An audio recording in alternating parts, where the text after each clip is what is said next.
প্রাণকে দিতে পারবে না। আর বিশ্বামিত্র কেউ যদি বলে প্রাণকে নিয়ে যাব আর শরীরকে নিয়ে খেলা করবো, হয়? শরীরের কি দাম আছে, কি মূল্য আছে যদি প্রাণ চলে যায়? তো রাম তো আমার শরীরের প্রাণ, তুমি প্রাণ এখান থেকে নিয়ে যাবে, তাহলে সেই শরীরের কি দাম? দিব। বিশ্বামিত্র অনেকক্ষণ ধরে বোঝাচ্ছে, কিন্তু আর সে বোঝে না। তখন বিশ্বামিত্র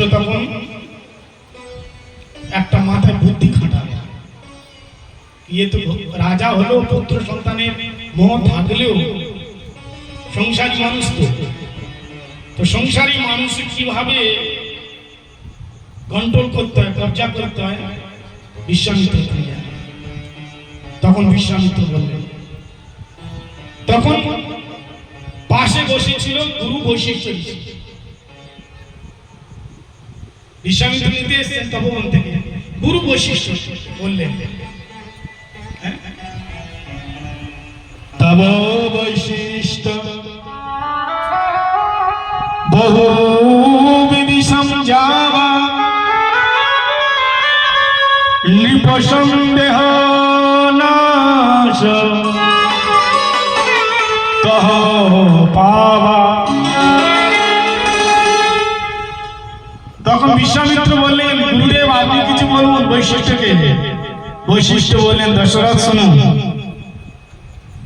তব বৈশিষ্ট্য বহু বিধি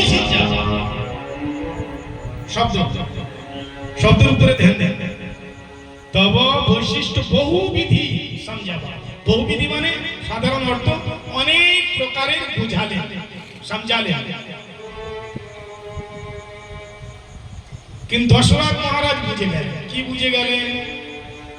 বৈশিষ্ট্য বললেন, তুমি দুটো সন্তানকে পাঠাবে না, রাম আর লক্ষ্মণকে, এরা দুজনকে পাঠালে চারজন হয়ে আসে। বলো রাধে রাধে। দুজনকে পাঠালে কজন আসবে? চারজন। বলে কি করে? বলে দুজন যাবে, দুজনকে নিয়ে আসবে, বহু নিয়ে আসবে, বহু বিধি সমঝায়। এরা যাবে তো কুমার, কিন্তু ফিরে আসবে বৌরানীকে নিয়ে। এখন বলুন, কে না চায় নিজের ছেলের বিয়ে না হোক? সবাই চাচ্ছে। ছেলের কথা না শুনলেও, নিকম্মা কোনো কাজও না করলেও সেই মা বাবা চেষ্টা করে ছেলেটা যেন বিয়ে হয়ে যায়। কাজ করে না, সারাদিন শুয়ে থাকে অলস, কোনো কমবেন না, কিন্তু মা বাবা চায় ছেলেটা যেন বিয়ে হয়ে যায়। চাই কিনা?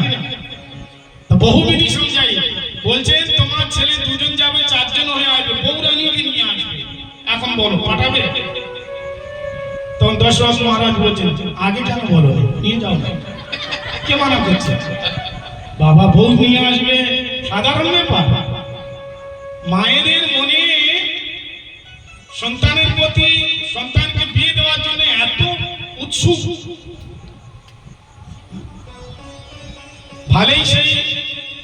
ভালো সেই বউ এসে না খাইতেও না দিল, মা মারলেও